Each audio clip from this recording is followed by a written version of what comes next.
কথাটা বলেছিলেন সেটা ছিল কি? নামাজ।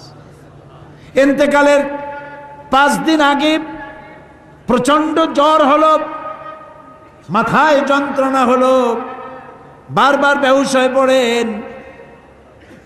যে রাত্রে ইন্তেকাল করবেন সেই রাত্রে সাহাবায়ে কেরাম কেউ ঘরে ফেরে নাই, সবাই কাঁদতেছে। সকলের ধারণা নবীজি খুব তাড়াতাড়ি বিদায় হয়ে যাবেন। ঘরের মধ্যে স্ত্রীরা কাঁদেন, জামাই কাঁদেন, নাতি নাতনি কাঁদেন। সব থেকে বেশি কাঁদছেন হযরতে মা ফাতিমা রাদিয়াল্লাহু তাআলা আনহা। রাসূলুল্লাহর হুশ এলো, হযরত ফাতেমার কান্না দেখে কাছে ইশারা করে ডাকলেন, কানে কানে কি যেন বললেন। হযরত ফাতেমার কান্না বন্ধ হয়ে গেল। হযরত আয়েশা ফাতেমাকে ডেকে বলেন, মা তোমার আব্বা জান কি তোমারে বলল, কান্না বন্ধ হলো তোমার? হযরত ফাতেমা বলেন, মা আমার আব্বা জান আমাকে কানে কানে বললেন, মা কাঁদিস না, তোর কান্না আমার বরদাস্ত হয় না। আমি তোমাকে সুসংবাদ শোনাই, আমি মরে যাওয়ার পর সবার আগে তোমার সাথে আমার দেখা হয়ে যাবে। হযরত ফাতেমা বুঝতে পেরেছেন এর অর্থ হলো রাসূলের ইন্তেকালের পরে আত্মীয় স্বজনের ভিতরে সর্বপ্রথম ফাতেমার ইন্তেকাল হবে। হয়েছিল তাই। রাসূলুল্লাহ বেহুশ হয়ে পড়লেন, আবার হুশ হলো, আবার বেহুশ হলেন। হজরের পরে হযরতে জিবরাইল এসে বলছেন, আসসালামু আলাইকা ইয়া রাসূলুল্লাহ, হে আল্লাহর রাসূল, আল্লাহ আপনাকে সালাম বলেছেন আর তিনি জানতে চেয়েছেন আপনি কেমন আছেন। তিনি জানেন আপনি কেমন আছেন, তারপরেও তিনি জানতে চেয়েছেন আপনার মুখে আপনি কেমন আছেন। নবীজি বললেন, আমি বড়ই কষ্টের ভিতরে আছি, অসুস্থ আছি।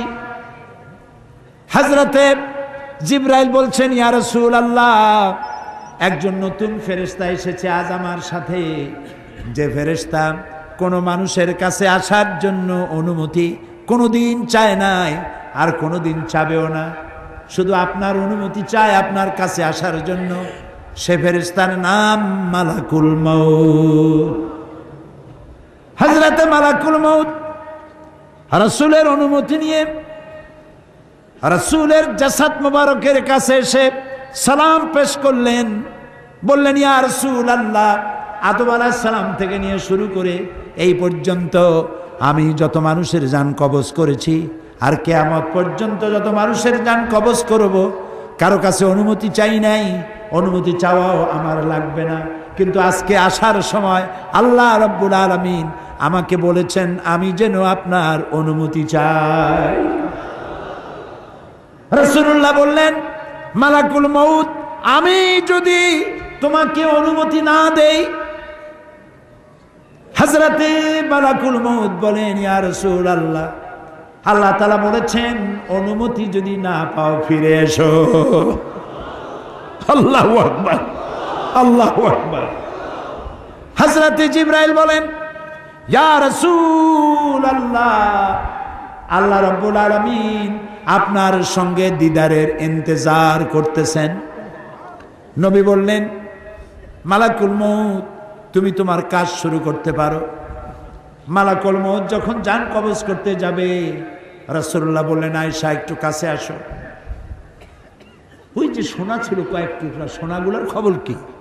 6 টুকরা, ছোট্ট ছোট্ট 6টা টুকরা সোনা ছিল, সোনাগুলো কই? হযরত আয়েশা বলেন, আমি তার যত্ন করে রেখেছি। নবীজি বলছেন, এক্ষুনি স্বর্ণ টুকরাগুলি সদকা করে দাও। আমি মুহাম্মদ সাল্লাল্লাহু আলাইহি সাল্লাম আল্লাহর দরবারে এই অবস্থায় উপনীত হতে চাই না যে মুহাম্মদের ঘরের ভিতরে সোনা আছে।